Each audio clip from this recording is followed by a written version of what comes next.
I'll give it to you without the hoopla, Danny boy. The simple facts of life. I'm sitting in a crossfire with the cops on one side and Miley Freeman on the other, and the both of them gunning for me. So I'm the guy who knows that you're the one who took the 20 grand from Smiley to cover up the dirt and kill him. Got a cigarette, Danny boy? Now, my proposition's quick and easy, Danny. We split the 20. 5 for you, 15 for me, and I take it on the lam. Live and let live's my motto. Oh, that look in your eye, Danny's painful to me pride. Oh, Danny boy, don't kill me. Danny boy, don't.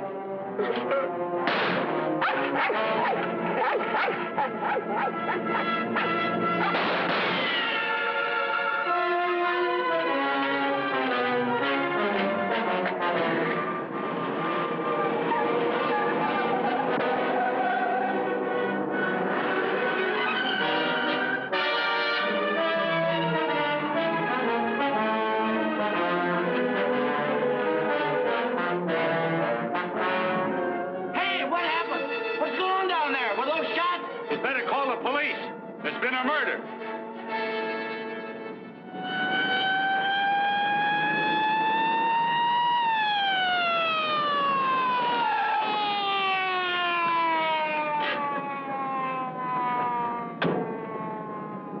Evening, Inspector.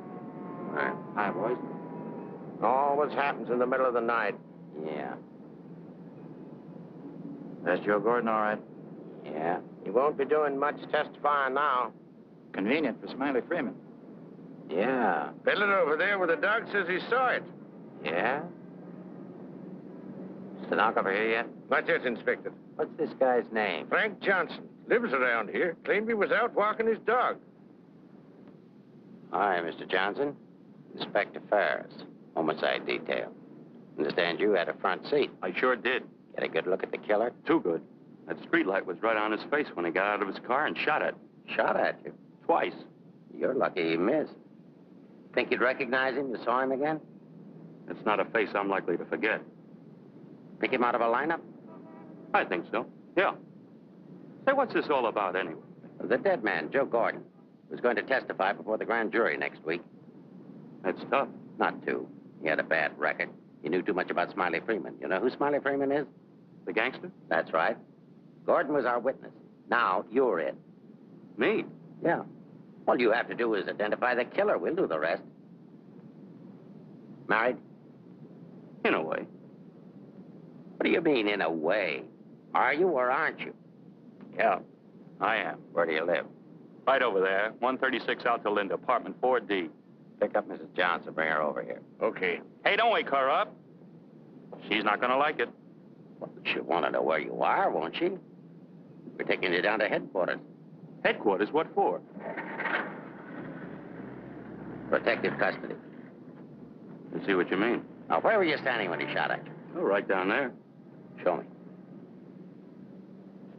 Well, I was right down there with the dog when the car drove up. I didn't pay much attention to it. A little bit later, I heard a shot. I looked up just in time to see this fellow, what's his name, fall out of the car. Then the killer pumped another shot right into him. My dog barked. He got out of the car, started to shoot at me. I ducked, and he drove away. What kind of a car? I don't know, a light coupe. They all look alike to me. Well, his aim was all right. He was just shooting at the wrong target. He thought your shadow was you.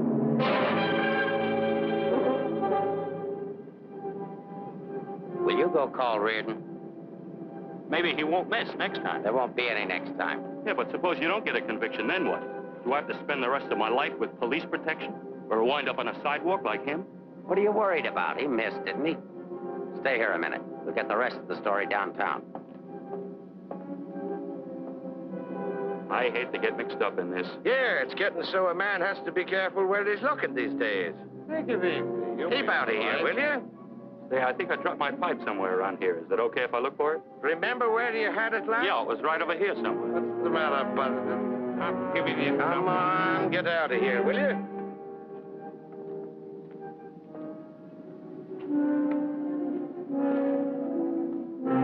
Pick up Smiley Freeman and everybody connected with him. Put him in a lineup, see if Johnson can identify anybody.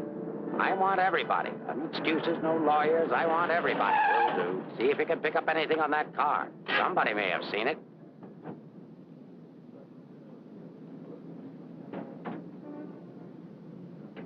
Mrs. Johnson, that's not your husband.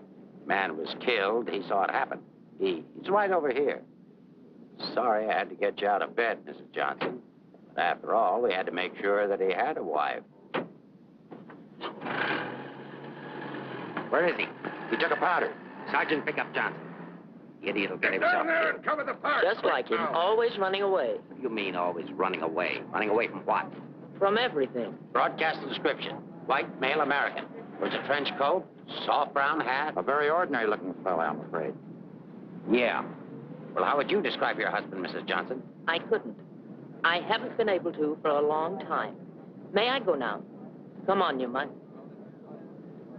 Nice dish, huh? Nice looking dish. I want everything shut off. Bridge controls, roadblocks, everything. I'll stick with her. Right. Did you hear the shots fired? How could I? I was in bed, sound asleep. Find any pictures of him? No, but plenty of her. Just some tired snaps of him. They won't do anybody any good. But keep them. It's books on psychology. I wonder why. Has he got a problem? I wouldn't know. Maybe he's confused. Aren't we all? Pipe smoker. What does that mean? Nothing.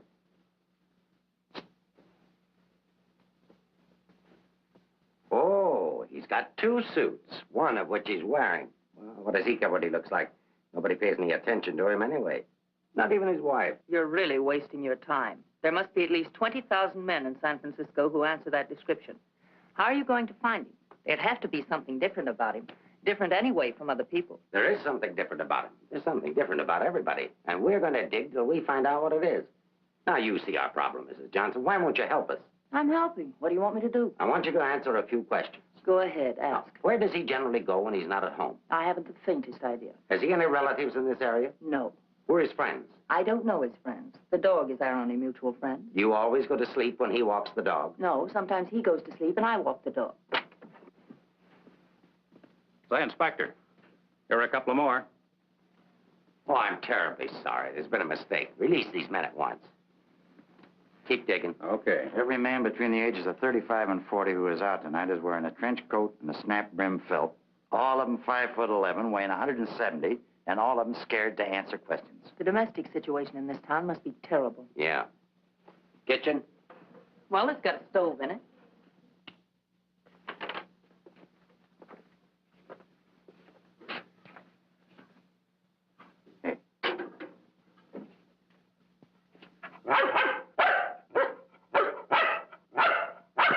Don't you eat anything but dog food? He's not particular and I'm lazy, so we eat out. Where?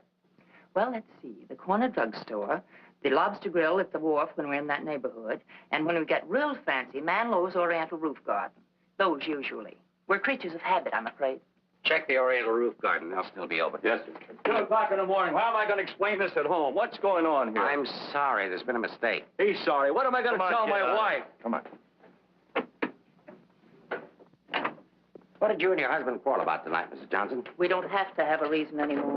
Don't you have a decent picture of your husband? No, he doesn't like to have his picture taken. I don't want any photographs of him floating around that might get in the papers. The killer doesn't know what he looks like. Didn't he see him? No, he shot at his shadow. Shot.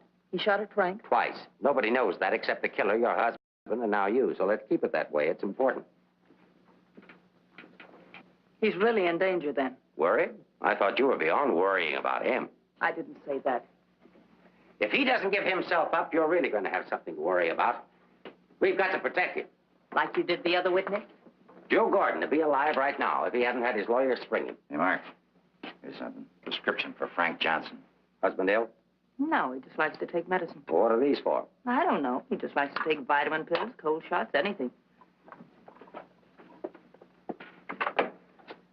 What's up here? Studio. My husband's an artist. Oh, I thought you said he worked at Hart and Winston. He does. He's in charge of displays down there. Oh, window trimmer, huh? Rembrandt, get down. You know you're not allowed up there. Rembrandt? It's the nearest we could ever get to owning one. Frank's little joke. He found the mutt sitting on the street corner one night waiting for someone to adopt him. They recognized each other right away.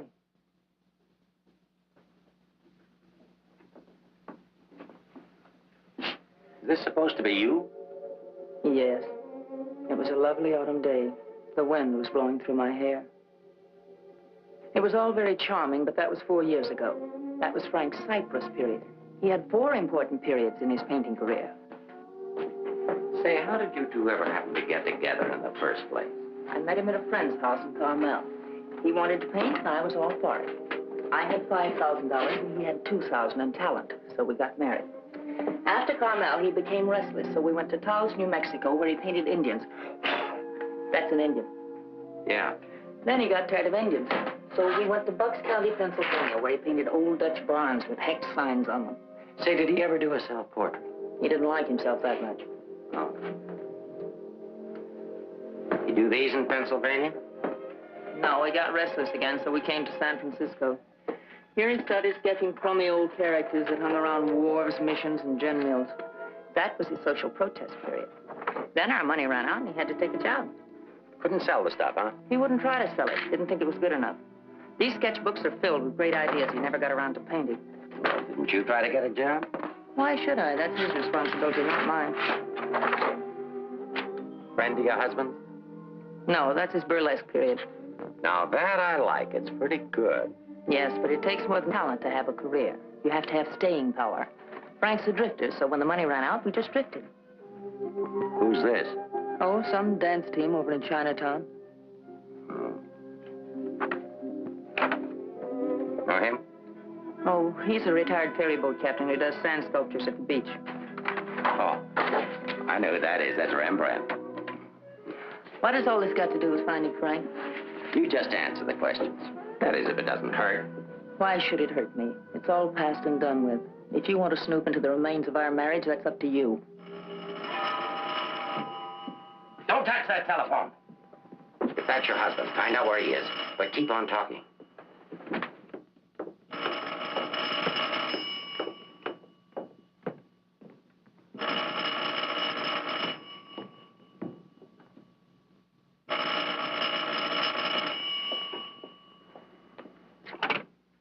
Hello?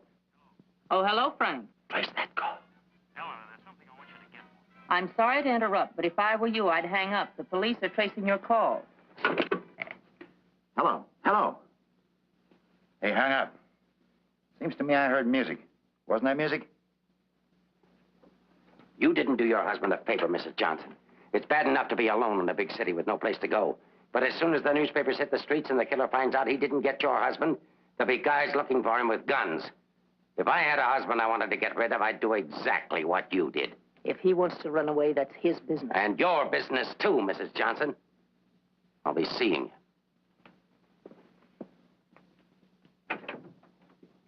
you. No wonder the world's full of bachelors. A little more needling's all she needs. Give her plenty of rope, but keep her tailed. She wants to get rid of him. Women are curious. Even that dame will go after him. Oh, come on, be a good fellow and let us up. Who's handling the case? Inspector Ferris. Oh, he's a friend of mine. Is that right, Inspector? Sure, we know him well. Hi, Paris, what's the dope? No story. How about that Johnson gal? Is she good looking? What about the witness? What witness? Oh, cut it out, cut it out. It's already gone to press. You get a look at the murderer? No. What's his wife like? Any filth? Lay off the tabloid sex stuff like it. I'll give it to all of you in the morning. Hiya, Homer. No favorites.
police?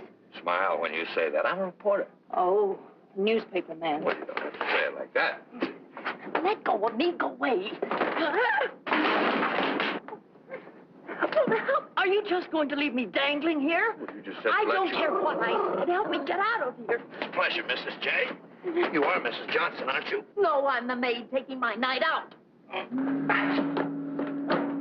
Oh, what magic I possess. A moment ago, total strangers. Now you're in my arms. So it's love at first sight.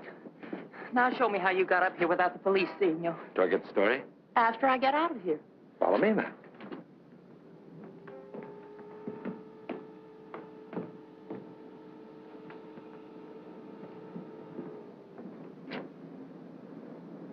Looks like half the police force is down there.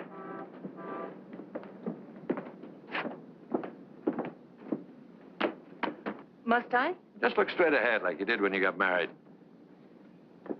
Incidentally, my name's Leggett. Leggett of the Graphic. We've got a dandy little sheet, all full of goo and gore and everything. Hey! Bye.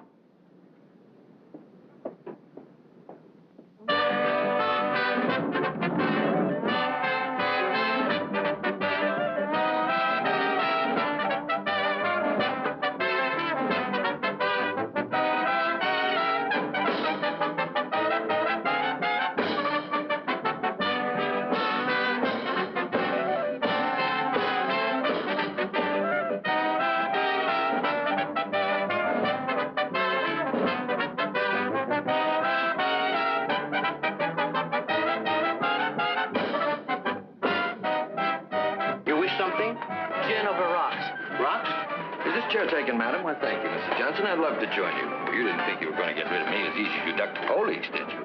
I'll have you know, Mrs. J, I'm an old fire escape man from way back. Why don't you get lost?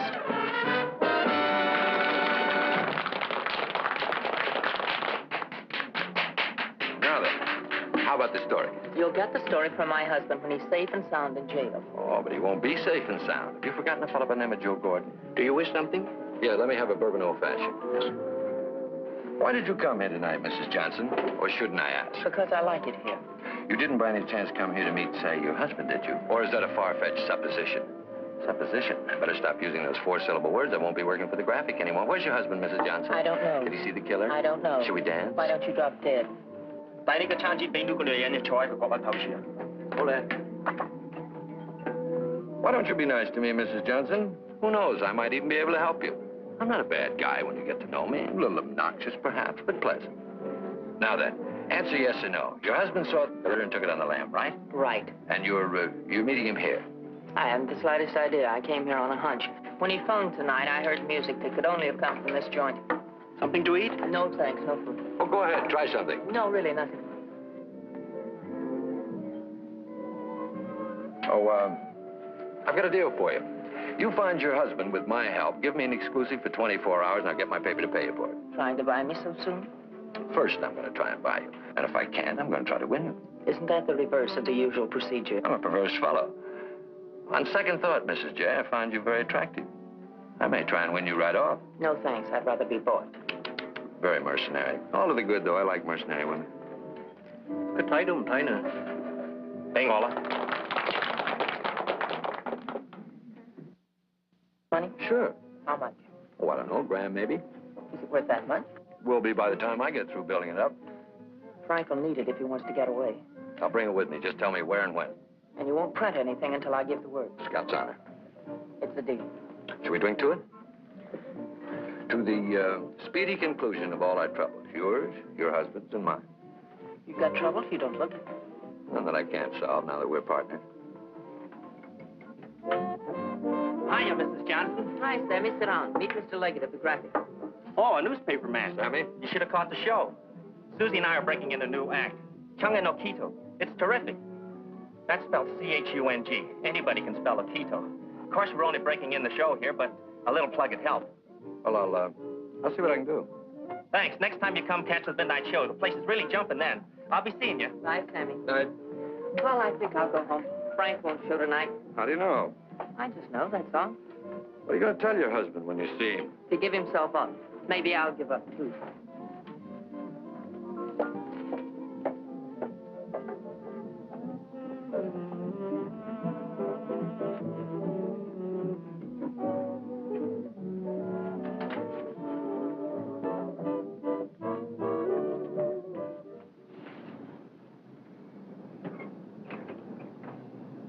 Leave your flag down.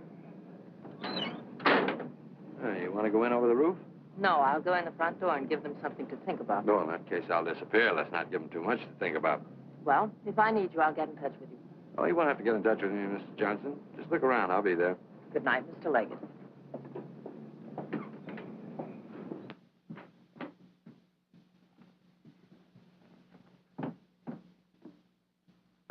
What are you doing here? That was nice going, Mrs. Johnson, but the next time you try to get out, you'll have more trouble. I've got news for you. I've just seen your husband's doctor. Why, aren't you feeling well? Your husband isn't a hypochondriac. He's a very sick man. He's got a bad heart. I don't believe it. Ask Dr. Holler.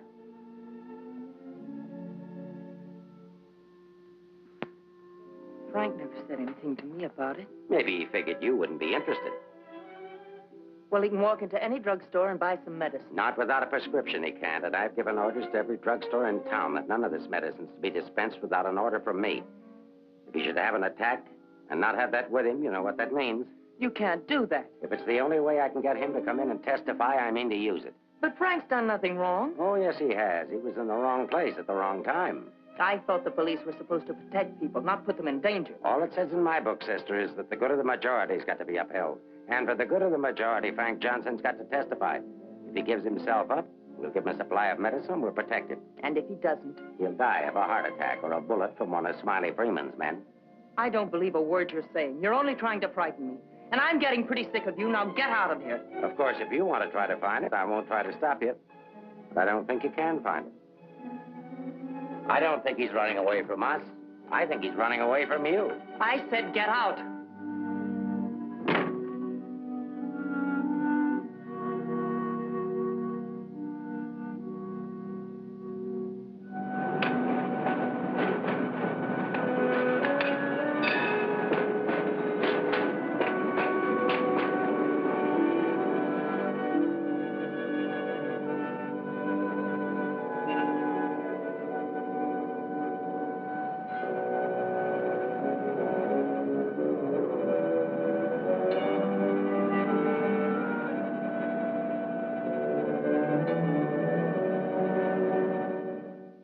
I am violating my instructions from the police by giving you this additional supply, but rest assured it gives me no feeling of guilt. Thank you, Doctor.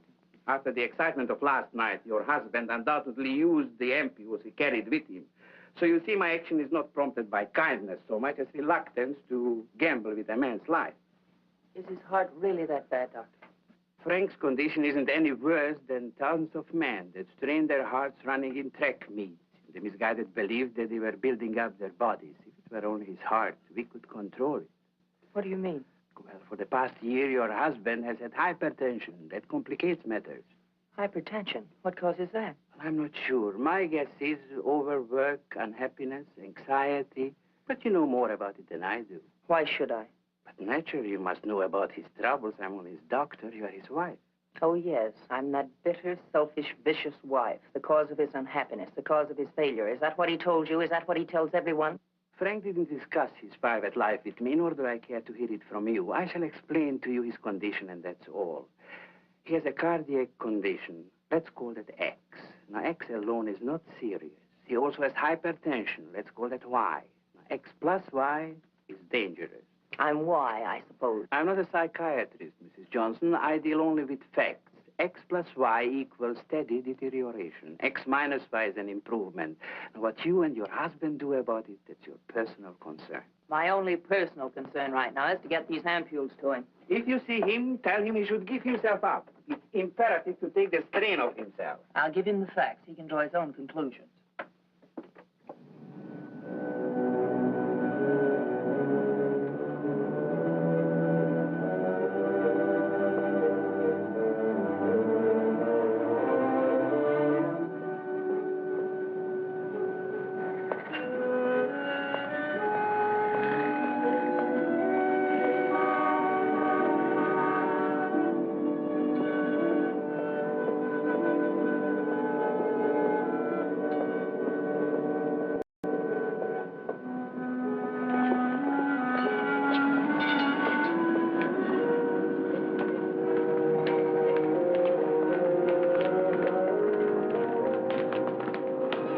darling, I thought I'd never find you.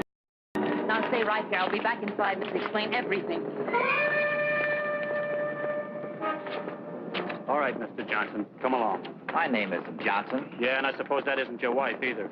No, but I wish it were. Do you have any identification? Yes, I have. My name is Stephen Carruthers, optometrist. While we're on the subject, I think you better have your eyes examined.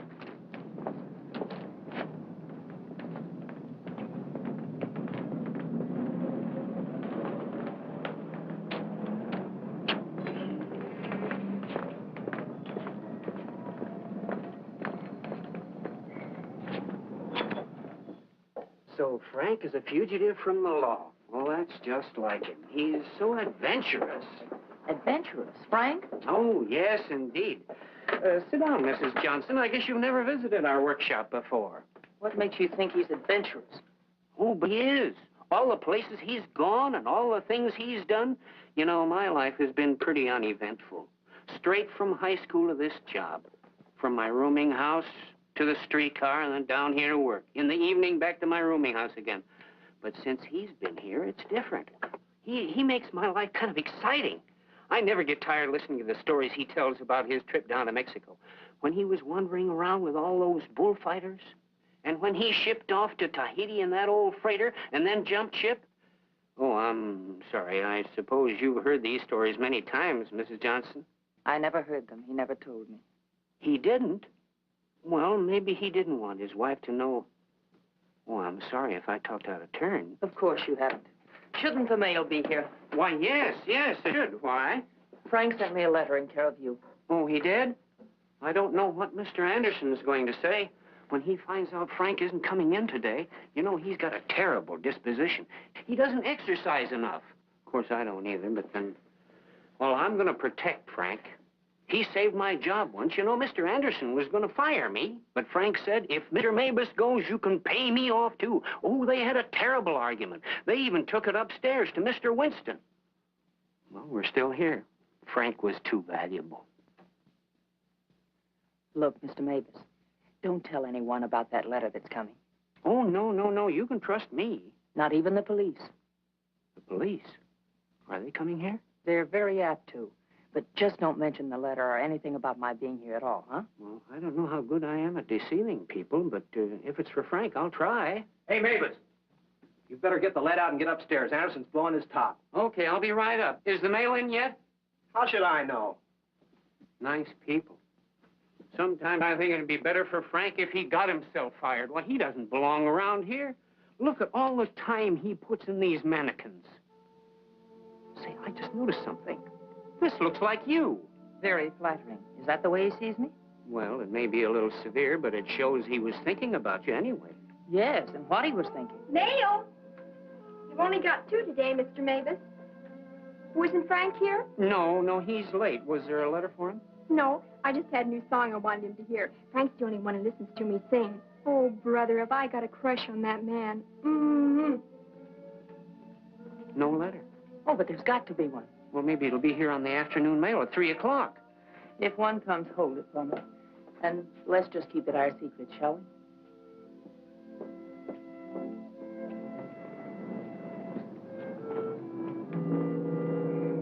Good morning, Mr. Johnson. He didn't show up for work this morning, did he? Where's your new pal, Elliott? I haven't the vaguest idea. I wouldn't get too cozy with that guy if I were you.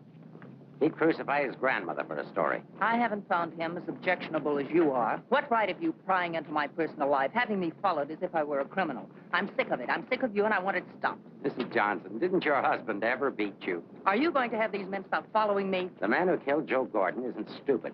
If I'm smart enough to use you as a bird dog to lead us to your husband, so is he. You may be very happy to have a cop around before this thing's over. That I doubt. Stick with it. How could I lose a redhead like that?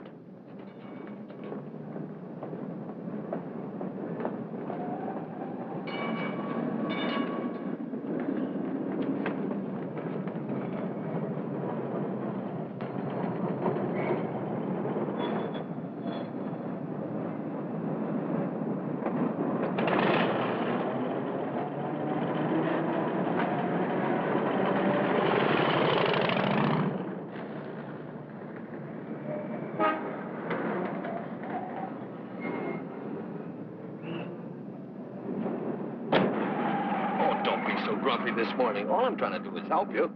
Do you know that you've got a little shadow? Huh? There she is.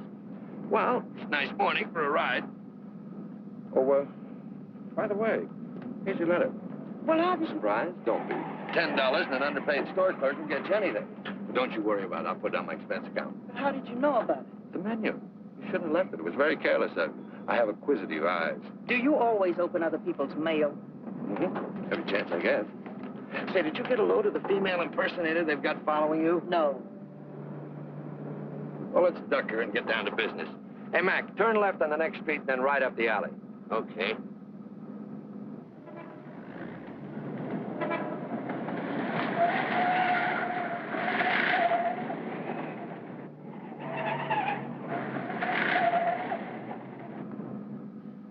Mean anything to you? Oh, a lot of things. Something to go on? I'm not sure. What does he mean in there about the doctor and the ampules? It's medicine he needs. He has a bad heart. How bad? Bad enough. I just found out. He's got to have these pills, and he can't get them anywhere. The police have seen to that. Yeah, squeeze play. That Ferris is smart. Will he die? I don't know. I spoke to his doctor. It isn't serious, only under certain conditions. Oh. Yeah, explain. The police will probably read this note, so I can't tell you where I'll be. But if you think back, you'll know where to find me. What am I, a mind reader? Well, it gives you a clue in this next line. I'll be out in the open under the sun in a place like the one where I first lost you. There is no first in things like these. This is kind of obscure. Does he always talk to you like this? No, it's our first murder. You know, Mrs. J., your husband's a pretty clever guy at that. No, you don't think so, but he is. He's testing you. He's asking you to admit that your marriage is a failure and that it's your fault. He's saying that he understands you, but that you don't understand him. Now, listen, Mr. Leggett of the Graphic. I've had just about enough of the all-wise male. In the past 10 hours, I've met 3 men. 3 men who all put together haven't known Frank for 1 fraction of the length of time I have. Yet they all know him better than I do. Well, along the way, I found out a few things myself. I found out how Frank Johnson really feels about me. That at the first chance, his first excuse, he took off, ran. That he didn't even think enough of me to confide in me that he was ill. Then at the store, in the faces of those mannequins, I saw what he really sees in me. All right, it's okay if that's the way he feels about it, but if he wants his ampules, he'll have to come out of hiding and get them. What did you have for breakfast? Cigarette and coffee? Cigarette. I thought so. Take us over to Lancey's on Powell. Lancey's? Okay. This place has the best waffles in town. Butter in every little square. View's always better on a full tummy. How about another one? Oh, no, thanks. Now that I've got you softened up, Mrs. J., there's something that I have to tell you. You have to find your husband. No, not for the money, I promise you, or my story, but for yourself. He's challenged you. You've got to accept it or admit he's right. I really would like to find him, if only I could decipher the riddle in this letter. Together we can do it. That letter's like drawing a graph. One line is to trace his movements from last night. The other leads back into the past. But you have to remember, where they cross, that's where your husband is. You need a manicure. So I do. You know, this is the first time in my life I ever insisted on helping a woman find her husband. That I believe. By the way, what do people call you besides Leggett of the Graphic? Oh, people that like me call me Danny Boy. Okay, Danny Boy. Fisherman's Wharf. Frank used to come here a lot. I remember once he did a watercolor of a boat. A fisherman admired it, so Frank just gave it to him. Not to be outdone, the fisherman gave Frank a big swordfish. I made a remark about the joys of living by the barter system, and we had a bitter quarrel. But it certainly wasn't the first one. Do you think Frank was referring to a quarrel when he said, where I first lost you? What else? Another one started up here on Telegraph Hill. Frank did a canvas of the harbor from here that I thought was wonderful. When I told him so, he insinuated that my taste in art ran to calendars. I said my taste was my own, and I wanted the paint. So he gave it to me. But he signed it, Eleanor's husband. Without telling him, I entered it in the contest they were having here at the art gallery. The oil by Eleanor's husband won first prize, $500. But do you think Frank was pleased when he found out? Oh, no. He refused the money and withdrew the painting, Said he wasn't ready yet. Sounds pretty stubborn. Stupidly stubborn. I wonder if he ever really wanted to be successful. Soon after that, he took the job at Hart and Winston's. You know, the only thing we know for sure is that Frank was at the Oriental Gardens last night. While we're in the neighborhood, let's drop in. Yeah, he sat around the dressing room until we came down to do the 1 o'clock show. Then he said he was going to make a phone call. Then Frank wrote the letter. He said to get in touch with you, that he was going to send the letter to a store, care of Mr. Mavis. Haven't I seen you someplace before? Shouldn't be surprised. I've been there. But didn't he say what he was going to do or where he might go? I didn't want to pump him. Say, why don't you try Sullivan? Who's Sullivan? He's a grand Mick, runs a bar across the street. Come on, I'll show you. You can go down the back stairs. Now I know where I've seen you before. Last night. Oh, sure, I was in with Mrs. Johnson. No, I mean the picture that Frank drew. Picture? What picture? Of me? Well, it looks something like you. You know how Frank's always drawing pictures. Did he say who this man was? No, he didn't. I wonder if I should have told the cops about it. Oh, well, they'll be back. The man that was in said so. Susie, quit yakking. Do you still have the picture? Maybe I could run it in the paper. Yeah, it's upstairs in my dressing room. I better keep it, though. Hey, Leggett, are you sure you want to help find Frank? Say, don't forget that plug in the paper about us. We can sure use it. Okay, take it from the top. I've got to see our agent.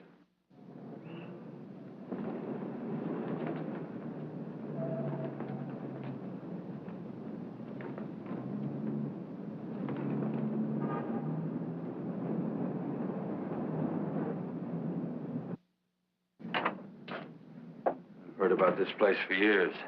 Never been here before.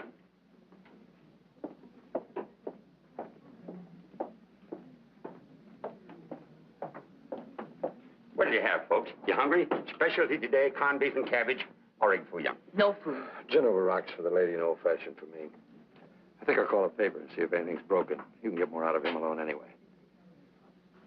So why didn't you wear a hat? I look funny in hats. You know, you're right. What is it? No, I didn't drop a nickel.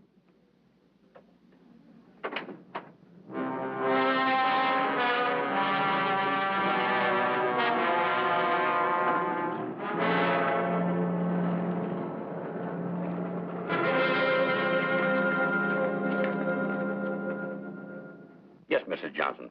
Frank was in here last night, just before closing time. Did he say where he was going? No, he didn't. Just borrowed $10 is all. Maybe I should tell you. There was a couple of fellas in here this morning asking about Frank. Fellas that you couldn't very well say, mind your own business to. Is he in some sort of trouble, Mrs. Johnson? Some. He didn't come home last night. They're all alike. I've been looking for mine for 3 years. I'm glad I finally met you, Mom. I often wondered what kind of a woman Frank was married to. Not that I imagined he was too easy to live with, being so quiet and moody and strange at times. For instance, now look at this picture. Look at the date he put on it. Frank painted this for me about 6 months ago. It was on St. Patrick's Day. But look at the date on it. March 17, 1947. Well, I suppose it's an artist's privilege. March 17th, that's Frank's birthday. 1947. We spent the day on the beach at Cypress Point. Then we suddenly decided we had to see the sunset from the top of the mark. So we drove to San Francisco. We had a car then. We had champagne cocktails and watched the sunset over the Golden Gate. After all, it was Frank's birthday and St. Patrick's. We had a beautiful dinner at Andre's and Cafe Diablo at Amigos. Then we drove back to Carmel in the softest moonlight I've ever known. Ah, there's nothing like being young and in love. And daft. To boot. What? Daft, to boot. Well, I guess people are entitled to do crazy things on their birthday. This year we didn't. I went to a movie. Frank came down here and painted that picture. Now I know what Frank meant when he said someone should have been in that picture with him.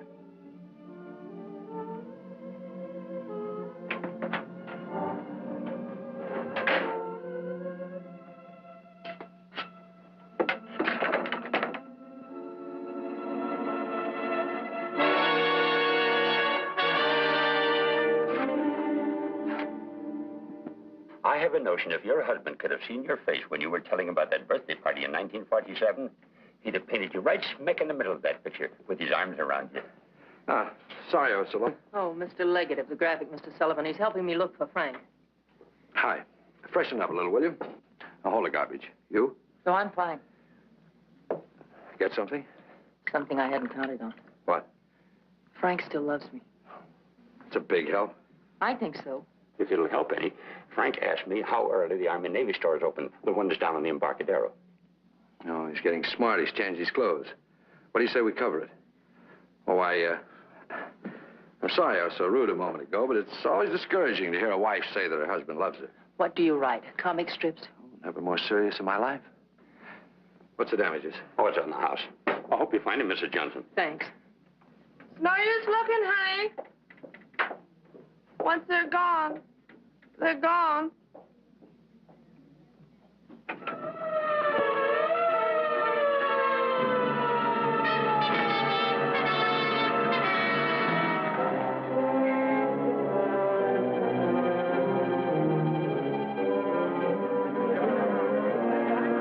How'd it happen? I was walking along and she almost hit me. She must have fell from the Oriental roof garden up there. Who is she? She's one of the dancers from the show. Maybe a drink, Sammy? It helps sometimes. No, thanks. Hi, Sammy. Let him alone, can't you? I just heard about it. I'm sorry. I can't understand it, Inspector. Susie was happy. We were doing great. There was no reason for it. Sometimes we don't know what makes people tick, even the ones closest to us. I just can't believe she killed herself. Well, maybe she didn't. Inspector, how else? It could have been robbery. She might have surprised somebody in the dressing room. Did you check her stuff, see if anything was missing? No. Well, do it now.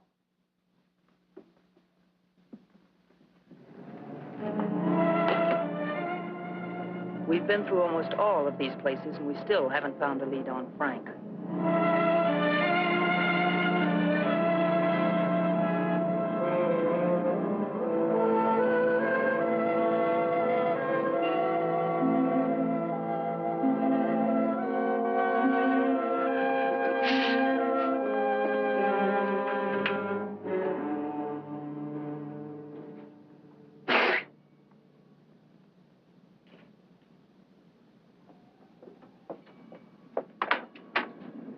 Mind if I look at this coat? That's a man's coat. Mind if I look at it? Say $3. That's Frank's coat. Where did you get it? None of your business. But that's my husband's coat. No, it ain't. It's mine. Fella came in here and traded that coat and $4 for a pea jacket and a cap. When? When I opened up this morning. Where'd he go? How do I know? I just sell stuff. I don't watch people. Shut the door as you go out.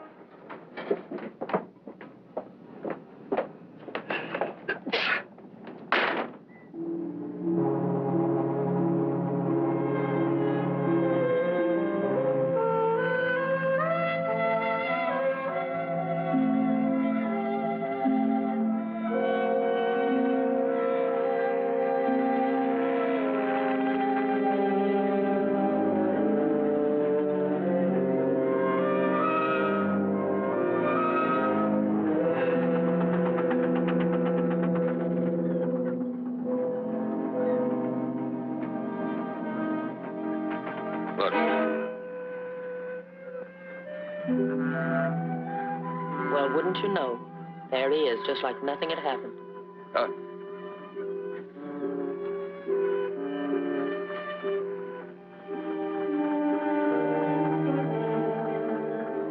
Frank.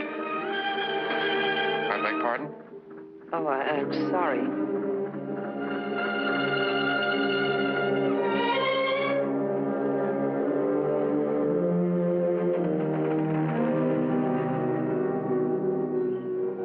I never knew there were so many land-going sailors in the world. All of them wearing pea jackets and seamen's caps.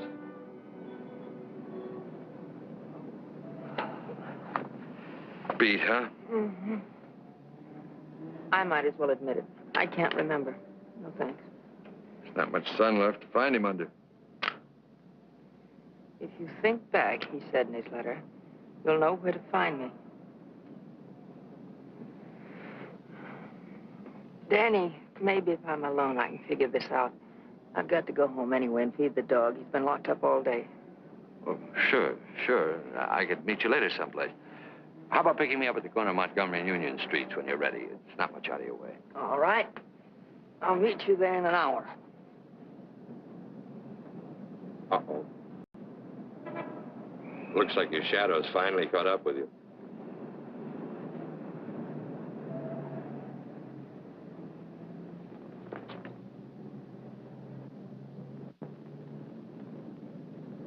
Are you tired as I am? I beg your pardon. Come on, there's no need in spending 2 cab fares. We might as well go together. But, well... Oh, come on, at least you'll have someone to talk to.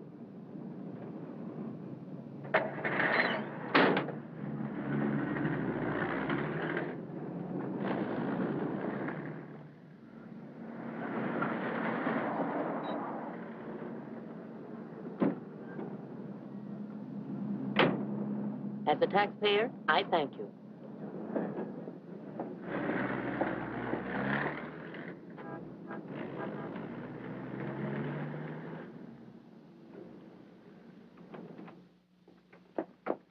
Hello, Rembrandt. I'll be with you in a minute. Hi. What, you again? Who let you in? Landlord, do you mind? Oh, no. Make yourself at home. I love having cops move in on me. Where's the letter? Don't pretend you don't know what I'm talking about. I mean the letter your pal picked up at Hart and Winston's this morning. I want it. He's all knows all, except where Frank is and who the killer is. Why don't you go back to jail or wherever it is you live and leave me alone? Oh, no. The merry-go-round's over. This case is going cold on me, and you're the only live thing in it. So from now on, I'm sticking with you. That's just peachy.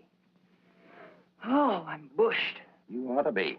You covered a lot of territory today. My men are bushed, too. You should be more considerate. Can you make anything out of this letter? It's pretty cryptic. Not yet, but I'm working on it.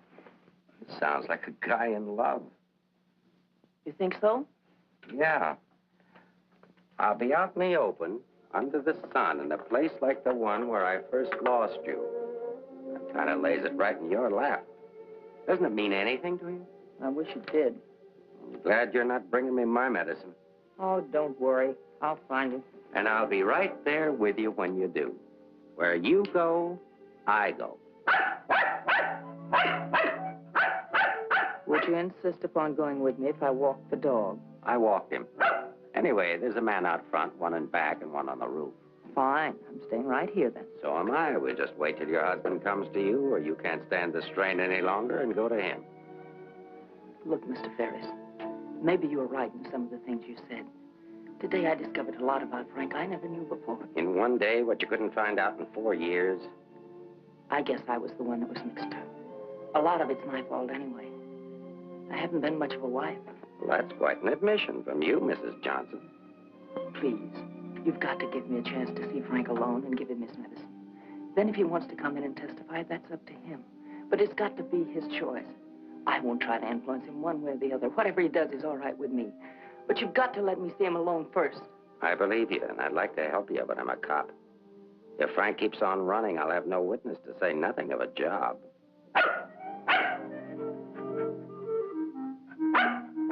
He's hungry. Couldn't you have fed him, too? I couldn't figure out how to work the can opener. Can I use your phone?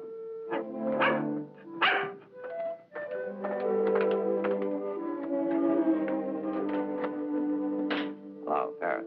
Anything come in? Keep it going till we get results. I think we're getting warm. Shaw there?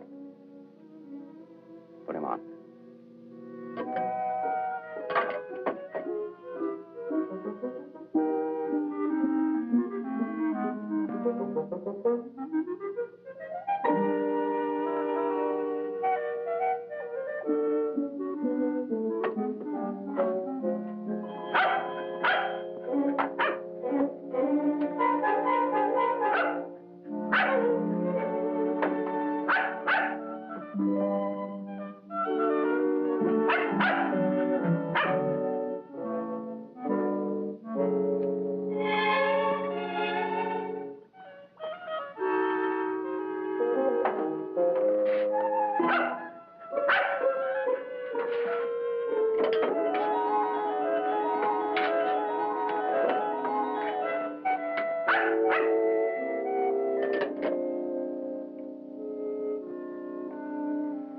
Sorry, Rembrandt. It's the only thing I can think of.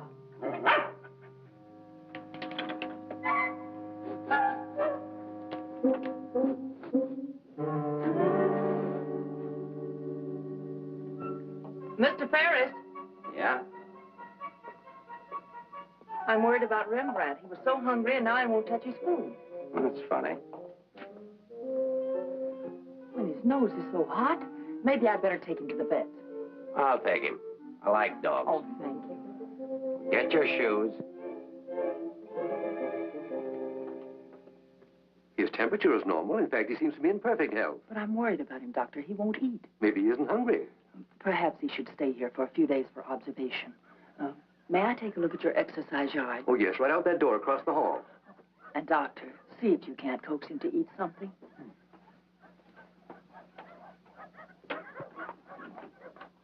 Doctor, I wish you'd look at Emmeline. I'm not the doctor. I'm here for treatment myself. I beg your pardon? Oh, your wife thinks you ought to leave the dog for observation. That woman's not my wife.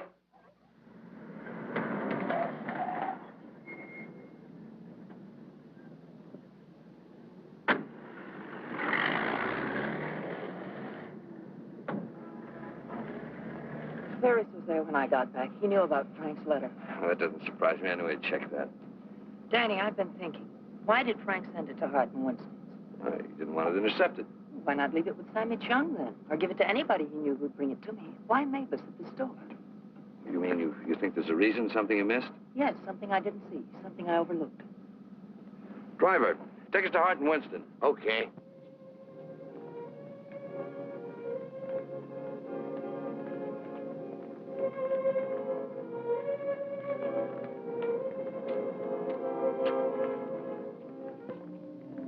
Weary, bitter, cynical.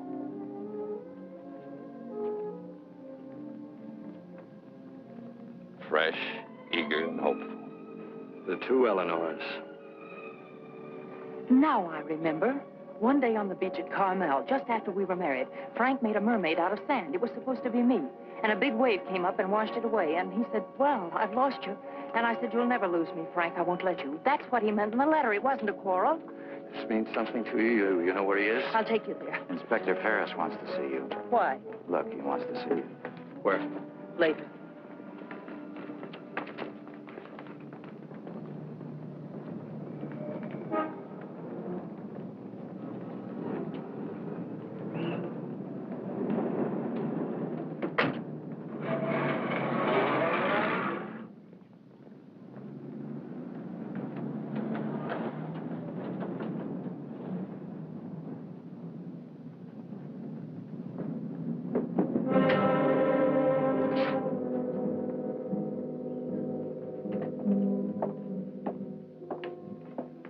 I'm sorry to have to ask you to do this, Mrs. Johnson. This man was found in an alley behind a gin mill on the Embarcadero. He'd been brutally beaten to death.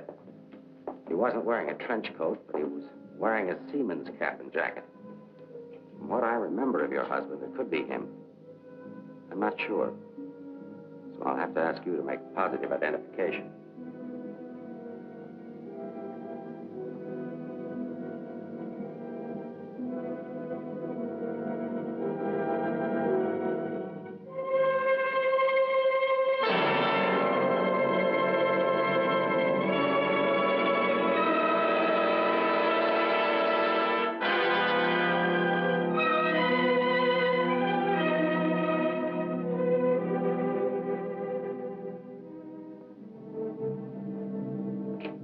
Let her alone. There goes the Freeman case. 2 witnesses, 2 dead men. That's the way it goes sometimes.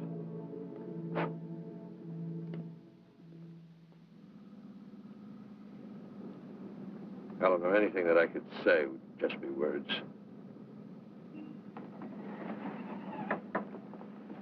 Danny, that wasn't Frank. For a quick moment, I thought it was, and I felt things I didn't know I could feel. What was I holding out for? Why didn't I learn to understand him? Why don't we give freely of ourselves when we can? If only I had another chance, I thought. Then I saw it wasn't Frank, and I fainted. Congratulations on your performance. But it wasn't an act. I really did faint. Where is he? At the amusement park at the beach.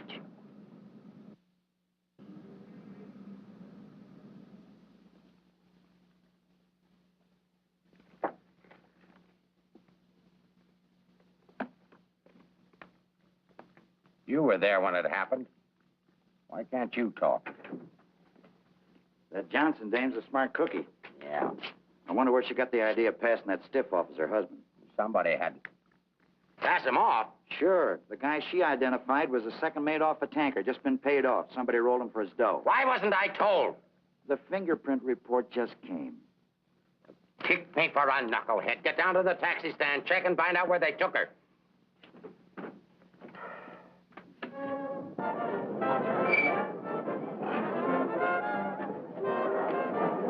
$1.80, sir.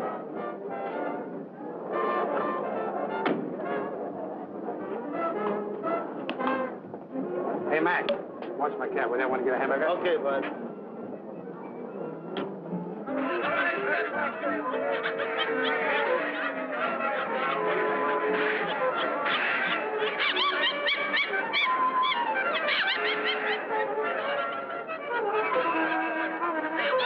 Here, put this on right away. All units in the Bay Area, be on the lookout for one yellow cab, number 323. License number in the 7 column, 49 Frank 762. Left Hall of Justice, approximately 6:30 p.m. this date.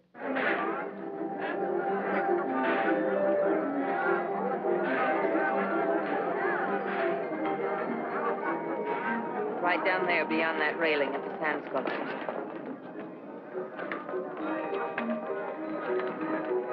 He's been waiting for me all day, thinking I wouldn't remember. I almost didn't. No. What is it? Well, I couldn't talk to him there. There's too many people around. I couldn't get the kind of story I want. I know where I can meet him, but nobody will bother.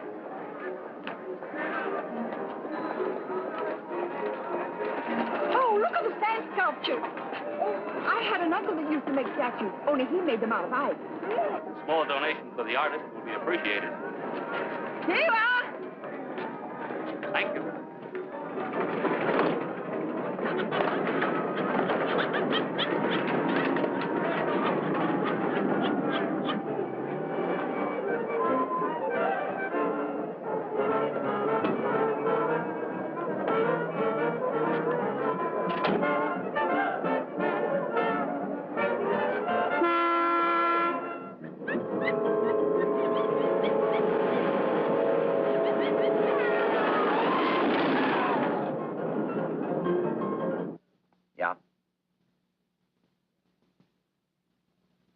This thing's beginning to boil.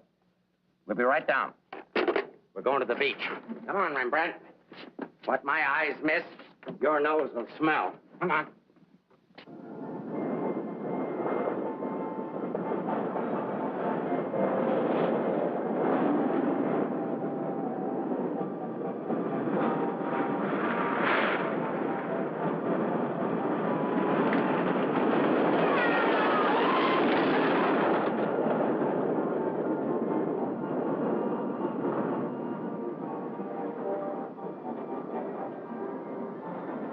I don't like this place.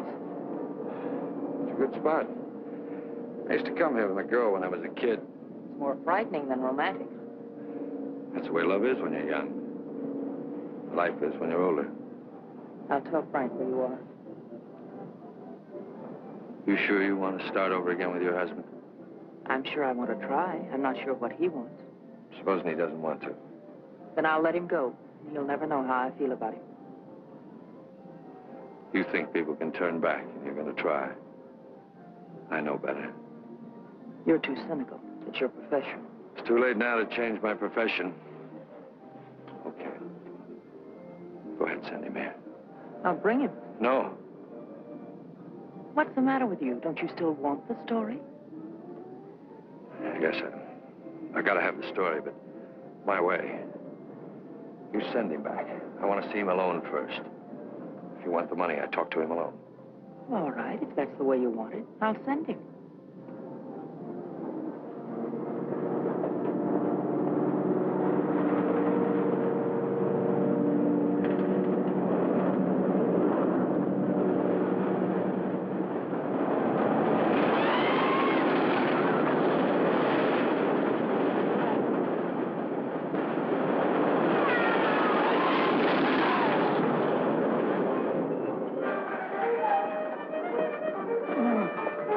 fellas get over there and cover the pier side. Yes, right there. You get up there.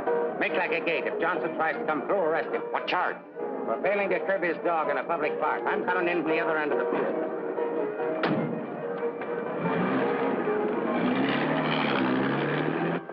Hey! How are we doing? 771. Huh? That's better than I do on some Sundays. Thanks for taking care of things. Now, it's the first day I've had off in years. You know what I've been doing all day? Riding back and forth between here and Sausalito on my old ferry boat. Look, I can't stick around here anymore. I've got to get out of here. Say, Cap, I hate to ask you, but Won't take you very far. Here's the keys to my car and the ticket. Find it over in the parkway. Tank's full. Thanks, Cap. I'll get it back here. You better.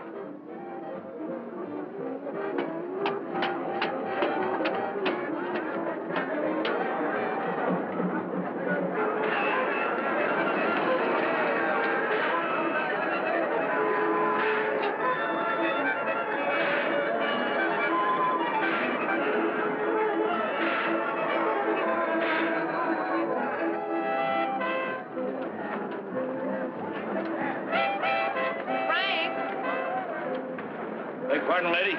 Where's Frank? What happened to him? Who? Frank Johnson.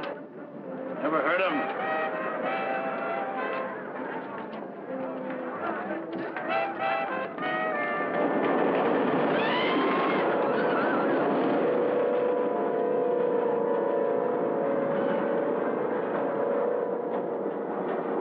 Sorry, Mrs. Johnson, but I had to be careful.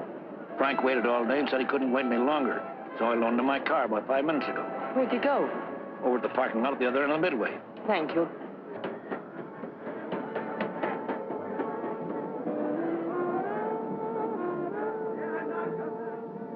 I lost a bet with myself. Did you want to win? As ordered, delivered. Late as usual, but delivered. Let's get out of the light. Keep an eye out for us, will you, Cap?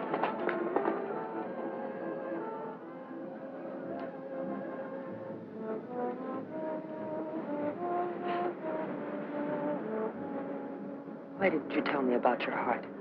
Oh, you know, doctors, they make a big deal of everything. Guess it was a silly thing to do, writing that corny note. It sounded like you'd had a couple of drinks. I had. By the time I finished the drinks and the letter, I was a pretty sad character. Well, I can't hide out here forever. Would you want to? I can get a job in another town. I'm a pretty fair window trimmer. A pretty good artist, too. We've got to pull out of this. We? Yes. If this excitement hasn't killed you, I'm sure I can't. We'll get out of town where you'll be safe. Can't go very far. I've got $7.71. Borrowed that from the captain. There's a fellow named Leggett, a reporter from the Graphic. He helped me find you. He's promised to give you $1,000 for an exclusive. A lot of money for the little I can tell. Well, his paper must think it's worth it, so why look a gift horse in the mouth? Well, where is he? Over by the roller coaster. Come on, I'll show you. Hey, you, turn around. You know an artist named Frank Johnson? Who? Frank Johnson. An artist. Did a sketch of you. I saw it. Could be, but I don't remember. Oh, gee, I just work here. Used to be a ferry boat captain, though.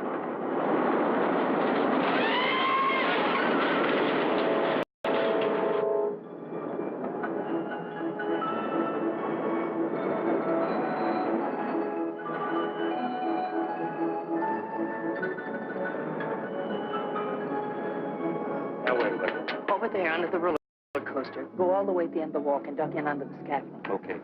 Here's a ticket and keys for the captain's car. It's parked down at that end of the Midway. Yes, I know. Well, I'll meet you there. No, I'd better bring it here. You've got to stay out of sight. I can't let anything happen to you now.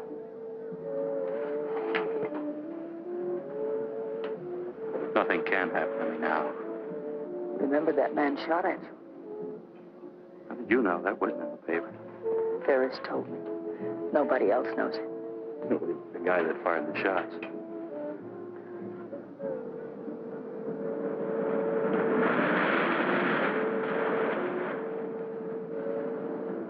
You'd better go now.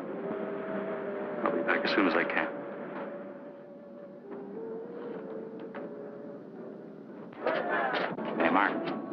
prowl car out at the entrance. Just got word for you to call in.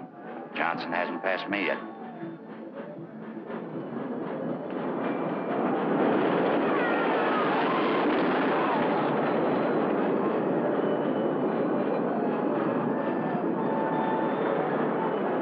Oh, I haven't got time to talk to him now. That's McDonald and Murray's case. But he says he has some information you wanted. Hold on.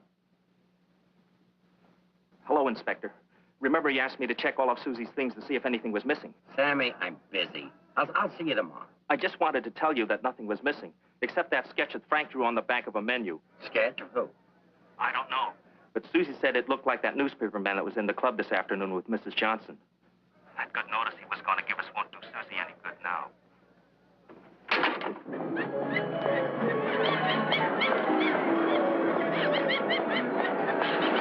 What happened? Where's Frank? He's on his way to meet you, but Ferris is here with the dog. But that stiff in the morgue was a plant. He's a pretty sharp fellow. Let's get off the Midway.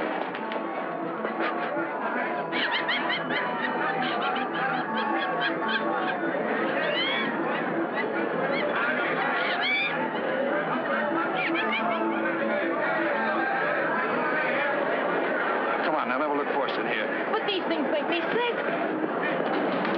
Your seats, folks. The second ride is half fare. I'll never ride this thing again. Right up there, lady.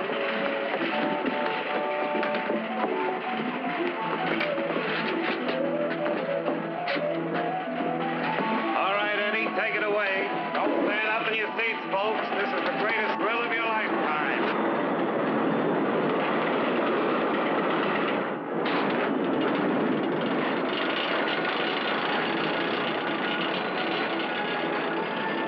The ride only takes a couple of minutes.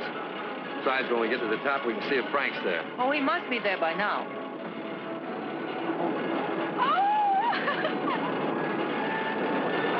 I don't see him.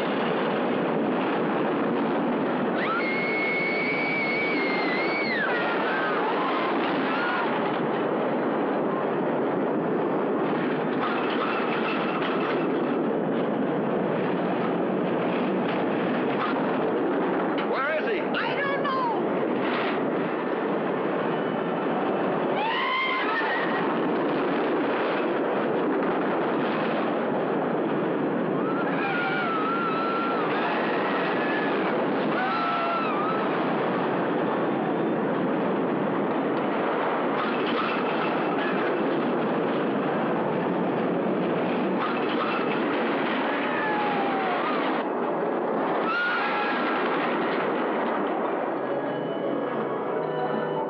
Hey, buddy, where do you think you're going?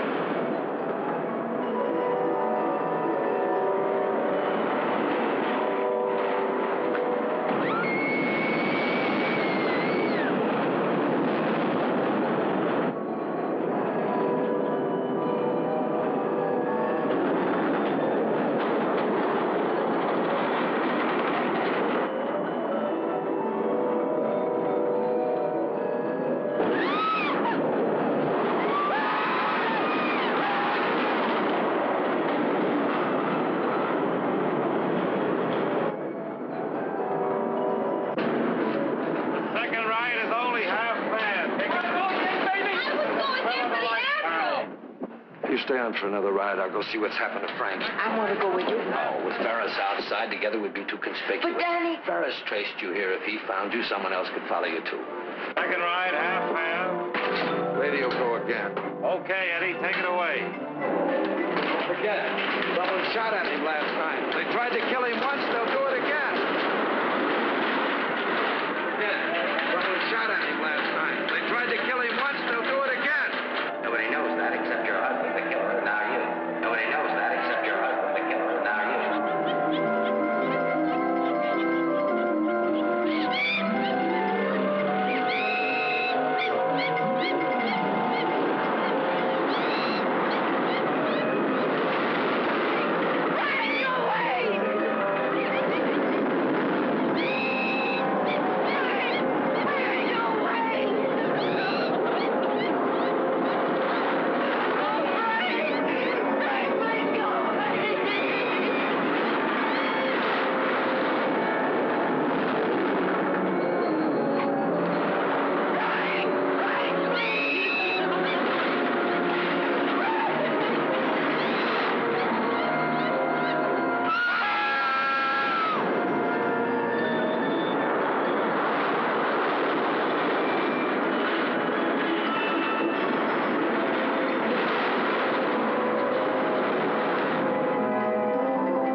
Frank Johnson.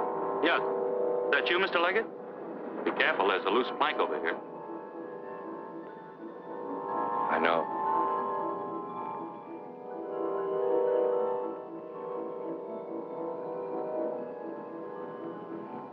Why don't you get it over with?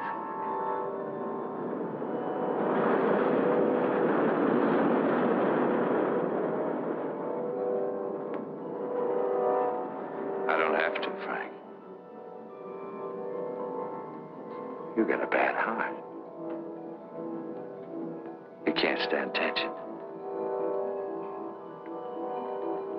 You're gonna kill yourself.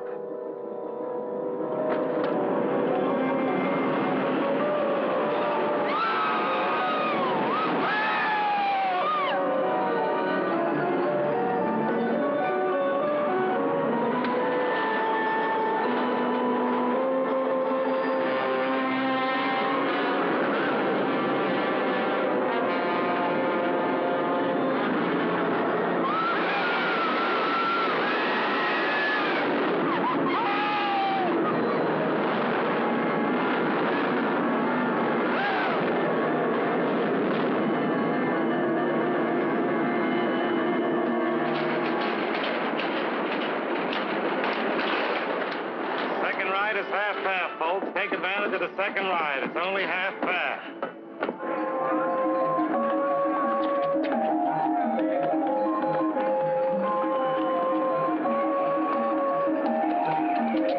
What's your hurry, Mrs. Johnson?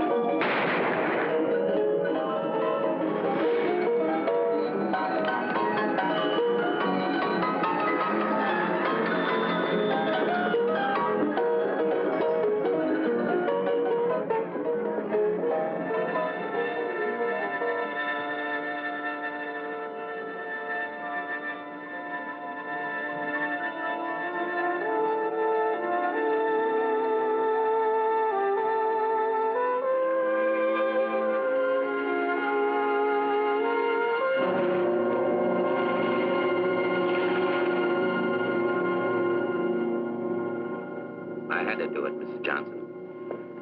Let's leg it down there. Your husband's safe. Where's Frank? Out there on the midway.